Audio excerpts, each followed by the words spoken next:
Christmas, merry merry Christmas, merry merry Christmas, happy happy Christmas,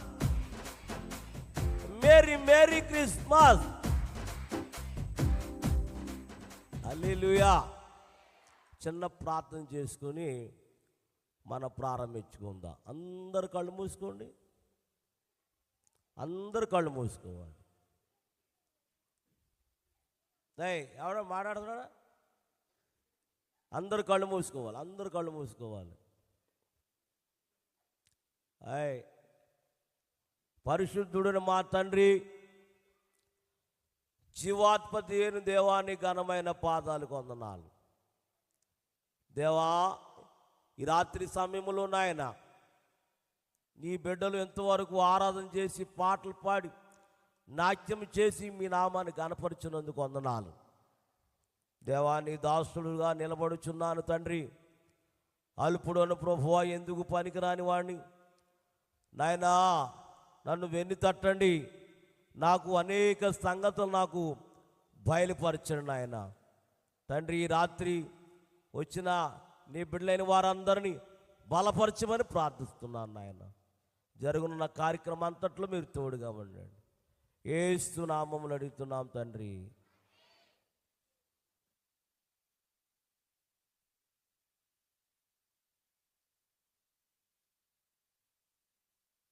ఉందా? ఎవరు కానుకలు పడతారో పట్టండి. నేను మట్టికి పాట పాడుకుందాం అనే స్తోత్రం చెప్పండి గట్టిగా. హల్లెలూయా. కానుకలు ఎవరు పడతారో పట్టండి. జ్ఞానులు ఏం తెచ్చారంట? అందరు చెప్పేళ్ళి. అమ్మా, బంగారం, బోళం, సాంబ్రాణి. బంగారం ఉంటే బంగారం వేసేయండి అమ్మా. అది స్తోత్రం చెప్పండి గట్టిగా. ప్రతి ఒక్కరి దగ్గరికి వెళ్ళాలి కానుకలు ఇచ్చుకుంటాగా. అమ్మా విజయ్, నానా తమ్ముడు కొంచెం పైకి లేపు. తమ్ముడు నువ్వా? ఎవరు అనుకున్నాను నేనా? స్తోత్రం. నాకు ఎక్కువ పాటలు రావు, కానీ నేను వచ్చిన పాట పాడుకుందాం, మీకు వచ్చిన పాటే పాడుకుందాం, అందరికి వచ్చిన కలిసి పాడుదాం. జ్యోతిర్మయుడా నా ప్రాణ ప్రియుడా, స్తుతి మహిమలు నీకే. జ్యోతిర్మయుడా నా ప్రాణ ప్రియుడా, స్తుతి మహిమలు నీకే. నా ఆత్మలో అనుక్షణం నా అతిశయము నీవే, నా ఆనందము నీవే, నా ఆరాధన నీవే, నా అతిశయము నీవే, నా ఆనందము నీవే, నా ఆరాధన నీవే. జ్యోతిర్మయుడా నా ప్రాణ ప్రియుడా, స్తుతి మహిమలు నీకే. నా పరలోకపు తండ్రి వ్యవసాయకుడా, నా పరలోకపు తండ్రి వ్యవసాయకుడా, నీ తోటలోనే ద్రాక్షవల్లితో నన్ను వట్టుగాటి స్థిరపరచావా. నీ తోటలోనే ద్రాక్షవల్లితో నన్ను వట్టుగాటి స్థిరపరచావా.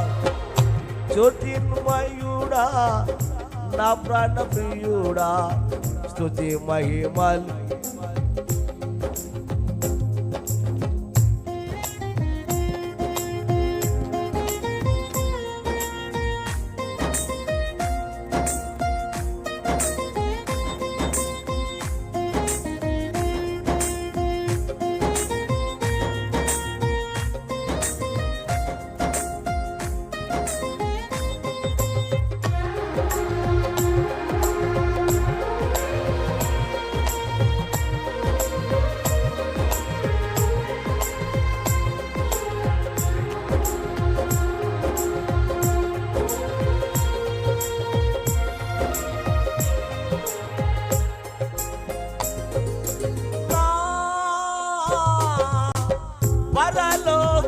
తండ్రి నా మంచు గుమ్మరి. పేసనగా బడాయిగా ఇవన్నీ పనిచేయ దేవుని సన్నిధిలో. ఏంటి? తనకిష్టమైన మనుషులకు ఏం కలుగును చెప్పాలి గడిగా? భూమి మీద సమాధానం కలుగును గాక. ఎవరికి? ఆయనకి ఇష్టలైన వారికి, దేవునికి ఇష్టలైన వారికి, వారికి మాత్రమే ఏం కలుగునట?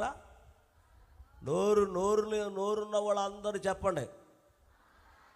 దేవుడు ఏమిచ్చాడు మనకే? ఏమా ఇచ్చిన తర్వాత ఏం చేయాలి? మాట్లాడాలి. మాట్లాడకపోతే ఆయనే చూసుకుంటాడు. అది ప్రతిదానికి మాట్లాడతాం కానీ దేవుని మాట చెప్తాకి ఏం రాదు అమ్మా. మాట్లాడాలి. ఆయనకి ఇష్టలైన వారికి భూమి మీద ఏం కలుగును? అది అలా చెప్పండి. అలాగైతేనే బాగుంటుంది. ఏం కలుగును? ఈ దినాల్లో ఏ కుటుంబంలోకి వెళ్ళినా, ఏ కుటుంబం చూసినా ఏమి లేదు. నిజంగా చెప్పండి, నిజంగా మీ కుటుంబంలో ఎవరికి సమాధానం లేదు. సమాధానం లేని కుటుంబాలు నలిగిపోతున్నాయి. ఇప్పుడు ఆ సమాధానం లేని కుటుంబాలకు ఏం కావాలి? ఇప్పుడు చెప్పాలి. సమాధానం లేని కుటుంబాలకు ఏం కావాలంటే సమాధానం కావాలి మనకి. ఒక ఆయన అన్నాడట, కొట్టుకడికి వెళ్ళి ఒక ₹10 సమాధానం ఇవ్వమన్నాడంట. ఎక్కడికి వెళ్ళి ఆడండి లేదని చెప్పాలా? ఆడిని ఎత్తికి అతడు కావుంటాడు. ఎక్కడ చూసినా ఏ డబ్బా ఎతికినా ఏమి లేదు. చెప్పలే, ఎక్కడుంది సమాధానం? ఎక్కడుంది అమ్మాయి? ఎక్కడుంది? గట్టిగా అనండి. సంతోషము ఎక్కడ ఉందని, సమాధానం నాకు ఎక్కడ దొరికేదని. సంతోషం ఎక్కడ ఉందని, సమాధానం ఎక్కడ నాకు దొరికేదని. జనులందరినడిగాను, జగమంతా వెతికాను. జనులందరినడిగాను, జగమంతా వెతికాను. చివరగతి నీలోని కనుగొన్నాను. చివరగతి నీలోని కనుగొన్నాను.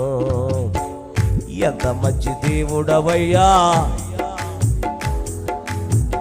చింతలన్నీ తీరేనయ్యా, చింతలన్నీ తీరేనయ్యా.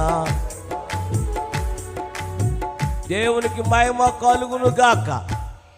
ఎక్కడుందంట దేవుని సంతోషం, సమాధానం ఎక్కడుందంట?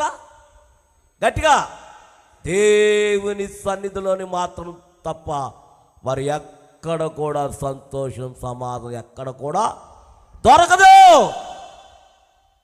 ఎంత వెతికినా, లోకములు వెతికినా ఏమిటి, ఎక్కడ వెతికినా దొరకదు. కానీ ఒకే ఒక స్థలంలో దొరుకుతుంది. ఆ స్థలం ఏంటంటే దేవుని సన్నిధిలో సమాధానము, సంతోషము కలుగును గాక. హల్లెలూయా. కాబట్టి